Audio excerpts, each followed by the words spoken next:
식사를 하고 10분쯤 지나면 눈이 스르르 감기십니까? 소파에 앉는 순간 그대로 잠들어 버리고 깨고 나면 오히려 더 멍하고 게다가 단 것도 자꾸 손이 가죠.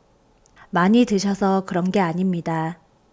지금 몸은 단순히 피곤한 게 아닐 수 있거든요. 에너지가 갑자기 꺼지는 중일 수 있거든요. 그래서 잠이 오는 겁니다. 오늘 그 이유를 말씀드립니다.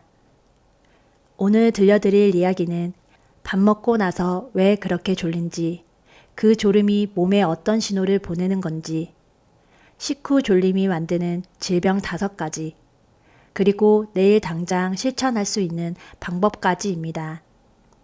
본격적으로 시작하기 전에 구독과 좋아요, 알림 설정으로 이 채널을 응원해 주시면 큰 힘이 됩니다. 밥 먹고 졸린 건 건강한 거야. 한 번쯤 들어보셨을 겁니다. 오히려 그 말이 위로가 됐던 적도 있으셨겠죠. 그래서 그냥 넘기셨을 겁니다. 그런데 그 말 틀렸습니다. 72세 전직 버스기사 김성호 씨 이야기를 먼저 들어보시겠습니다. 점심만 먹으면 어김없이 소파에 20분씩 툭 떨어지셨습니다. 운전을 30년 넘게 하셨으니 몸이 피곤한 거라고만 생각하셨거든요. 나이 들면 다 그렇지 하고 넘기셨죠. 그런데 어느 날 마트 계산대 앞에서 카드를 손에 든 채로 한참을 서 계셨습니다. 뒤에 줄이 길어지는데도 본인은 그걸 인식하지 못하셨어요. 직원이 고객님 하고 불러서야 정신이 드셨다고 합니다. 그 순간은 피곤한 게 아니었습니다.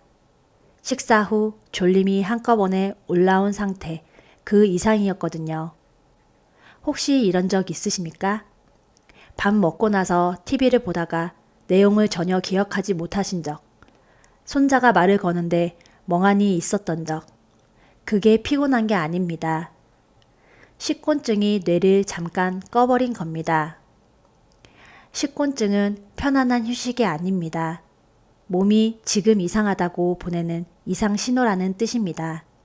요즘 밥 먹고 나서 또렷한 날보다 멍한 날이 더 많아지지 않으셨습니까? 그렇다면 오늘 이야기 끝까지 들어보시는 게 좋겠습니다. 왜 이런 일이 생기는지 지금부터 말씀드리겠습니다. 68세 미용사 박정래 씨는 점심만 드시면 하품이 줄줄 나왔습니다. 손님 머리를 손질하다가 하품을 참느라 눈물이 고일 지경이었다고 하십니다. 저녁엔 괜찮은데 점심 후가 유독 심했거든요. 왜 나만 이러지 하셨다는데 2분 만의 이야기가 아닙니다. 왜 그런 걸까요? 밥을 먹으면 혈당이 빠르게 올라갑니다. 혈당이란 혈액 속에 있는 당의 양인데요. 이게 갑자기 높아지면 몸은 위험하다고 느끼고 인슐린을 급히 쏟아냅니다. 인슐린은 쉽게 말해 혈액 속 당을 세포 안으로 밀어 넣어주는 열쇠 같은 물질이거든요. 그런데 이 인슐린이 한꺼번에 너무 많이 나오면 어떻게 될까요? 당을 너무 빠르게 치워버립니다. 이번엔 반대로 몸이 에너지가 갑자기 부족하다고 느껴버리는 거예요. 수도꼭지를 너무 세게 틀었다가 갑자기 잠가버린 것처럼 에너지가 확 올랐다가 뚝 떨어지는 겁니다. 바로 그 순간 머리가 멍해지고 눈꺼풀이 무거워집니다. 여기서 하나가 더 있습니다. 식사 후에는 소화를 위해 에너지가 위장 쪽으로 집중됩니다. 위장은 명치 바로 아래 배 한가운데 있는 소화기관인데요. 밥을 먹으면 이곳이 엄청나게 바빠집니다. 그러다 보니 머리로 가는 에너지는 일시적으로 줄어들고 그래서 더 멍해지는 겁니다.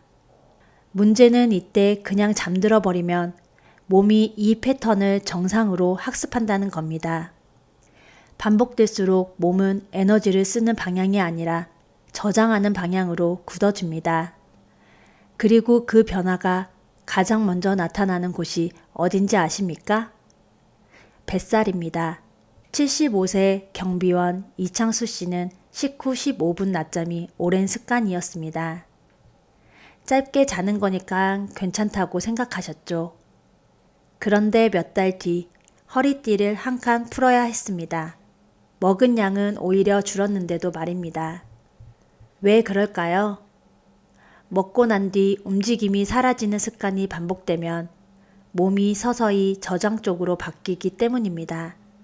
우리가 먹은 음식은 에너지가 됩니다. 그 에너지를 움직임으로 써야 하는데 먹고 바로 누워버리면 에너지는 갈 곳을 잃거든요.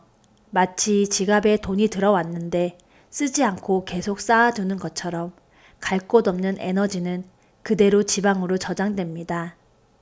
이게 반복되면 같이 밥을 먹어도 나만 더 찌는 몸으로 바뀌어 갑니다. 그래서 지금 식후에 졸리다면 눕지 마십시오. 딱 한 가지만 하시면 됩니다.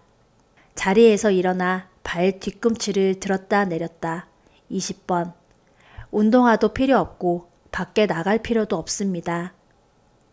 부엌 싱크대 앞에서 그냥 하시면 됩니다. 이 작은 움직임 하나가 졸음의 흐름을 끊어냅니다. 그런데 이 졸림이 쌓이면 어떤 질병으로 이어지는지 지금 꼭 알고 계셔야 합니다. 식후 졸림이 반복될 때 찾아오는 질병이 있습니다. 5가지를 말씀드릴 텐데요. 듣고 나서 이게 그것 때문이었구나 하실 분들이 꽤 계실 겁니다. 하나, 복부 비만입니다. 쓰이지 못한 에너지가 가장 먼저 배로 모입니다. 예전엔 잘 입던 바지가 허리에서 잘 안 잠기십니까? 먹는 양은 줄었는데 뱃살만 늘어나는 느낌이 드십니까? 바로 이 때문일 수 있습니다. 둘, 고혈압. 뱃살이 늘어나면 혈관이 점점 좁아지고 심장이 피를 밀어내는 압력도 높아집니다. 배가 나오는 것과 혈압이 연결된다는 게 낯설게 느껴지실 수 있는데 복부 비만은 고혈압의 가장 흔한 원인 중 하나거든요. 셋, 당뇨입니다. 혈당이 올라갔다 내려갔다를 반복하다 보면 몸이 조절하는 힘을 서서히 잃어갑니다. 한 번도 당뇨가 없었던 분이 어느 날 검사에서 혈당이 높다는 말을 듣게 되는 경우, 이 패턴이 쌓인 결과인 경우가 많습니다. 넷, 퇴행성 관절염입니다. 퇴행성 관절염이란 뼈와 뼈 사이의 쿠션, 즉 연골이 다 없어지는 병인데요. 배가 나올수록 허리와 무릎이 그 무게를 고스란히 받습니다. 계단 내려갈 때 무릎이 욱신거리거나 아침에 자리에서 일어날 때 허리가 뻣뻣하게 굳어 있다면 이미 신호가 와 있는 겁니다. 5. 만성피로 증후군입니다. 자도 개운하지 않고 아침부터 몸이 무겁고 낮에는 또 졸립니다. 이게 매일 반복되고 있다면 단순히 잠이 부족한 게 아닙니다. 몸 전체의 조절 기능이 흔들리고 있다는 신호라는 뜻입니다. 그렇다면 어떻게 하면 좋을까요? 사실 약보다 먼저 바꿔야 할 게 있습니다. 바로 식후 행동입니다. 70세 주부 최명자 씨는 밥 먹고 나서 바로 소파로 가는 습관을 바꾸셨습니다. 대단한 걸 하신 게 아니에요. 그냥 식후에 바로 설거지를 시작하셨습니다. 싱크대 앞에 서서 그릇을 닦는 그 10분이 달라지게 했거든요. 점심 후 쏟아지던 졸음이 눈에 띄게 줄었다고 하십니다. 이분이 특별한 게 아닙니다. 몸을 움직이면 근육이 혈당을 써주기 때문에 졸음의 고리가 끊기는 겁니다. 가장 먼저 해보실 건 식후 10분 걷기입니다. 빠르게 걸을 필요 없습니다. 집안을 왔다 갔다 하셔도 됩니다. 몸이 움직이기만 해도 혈당이 쓰이고 머리가 한결 맑아집니다. 여기에 드시는 순서도 중요합니다. 반찬을 먼저 드시고 밥은 뒤에 드시면 당이 천천히 올라가면서 식후 뚝 떨어지는 느낌이 훨씬 줄어들거든요. 반찬이 일종의 완충제 역할을 해주는 겁니다. 밥 한 숟가락 먼저 뜨던 습관, 오늘부터 반찬 먼저로 바꿔보십시오. 그리고 한 가지 더, 밥 먹고 바로 커피 한 잔, 습관처럼 하시는 분들 많으실 겁니다. 그런데 식후 바로 마시는 커피는 잠깐 깨는 것 같다가 오히려 더 처지게 만들 수 있습니다. 물 한 컵을 먼저 드시고 커피는 20분 뒤가 낫습니다. 커피 맛도 그때가 더 좋거든요. 식후 딱 10분을 어떻게 보내느냐가 하루 컨디션 전체를 바꿉니다. 그런데 같은 양을 드셔도 유독 더 졸린 날이 있지 않으십니까? 음식에도 이유가 있습니다. 73세 전직 택시기사 윤대식 씨는 점심에 국수를 드신 날이면 유독 신호 대기 중에 졸음이 몰려왔습니다. 많이 드신 것도 아닌데 말이죠. 같은 식당에서 함께 밥을 먹은 동료는 멀쩡한데 본인만 눈이 감기는 게 이상하다고 하셨습니다. 이건 양의 문제가 아닙니다. 흡수 속도의 문제거든요. 국수 한 그릇을 생각해 보십시오. 후루룩 넘기면 5분도 안 걸립니다. 씹는 시간이 짧으니 소화도 빠르고 당이 한꺼번에 혈액으로 쏟아집니다. 국수뿐만이 아닙니다. 흰 쌀밥에 국 말아 먹기, 빵과 커피, 과일만 단독으로 드시는 것, 떡, 이런 음식들이 모두 같은 이유로 졸음을 부릅니다. 마치 댐 수문을 한꺼번에 열어버리는 것처럼 당이 한 번에 밀려 들어오면 인슐린도 한꺼번에 쏟아지고 그 반동으로 에너지가 확 떨어지는 겁니다. 국수 한 그릇이 밥 2공기보다 더 졸릴 수 있다는 뜻입니다. 결국 식곤증은 많이 먹어서 생기는 게 아닙니다. 속도 때문에 생기는 경우가 훨씬 많거든요. 오늘부터 드시기 전에 이 음식 흡수가 빠른 편인가 한번 생각해 보시면 달라집니다. 식후 졸림은 나이 들면 생기는 자연스러운 일이 아닙니다. 몸이 보내는 경고거든요. 밥 드시고 바로 앉지 마십시오. 잠깐이라도 움직이십시오. 단 10분이면 당이 쓰이고 졸림이 줄어듭니다. 오늘 점심 드시고 나서 딱 한 가지만 해보십시오. 소파 대신 싱크대 앞에 서십시오. 발 뒤꿈치를 들었다 내렸다 20번. 거창한 게 아닙니다. 그 작은 움직임 하나가 오늘의 몸을 어제와 다르게 만듭니다.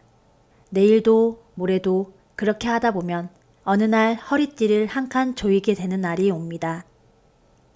앞으로도 60세 이후에 알아두시면 좋을 생활 이야기, 건강 이야기를 계속 전해드리겠습니다. 궁금하신 것들 있으시면 댓글로 남겨주세요. 오늘 영상이 조금이라도 도움이 되셨다면 좋아요와 구독 부탁드립니다. 그게 다음 건강 정보를 꾸준히 받아보실 수 있는 가장 쉬운 방법이에요. 그럼 다음에 또 건강한 이야기로 찾아뵙겠습니다.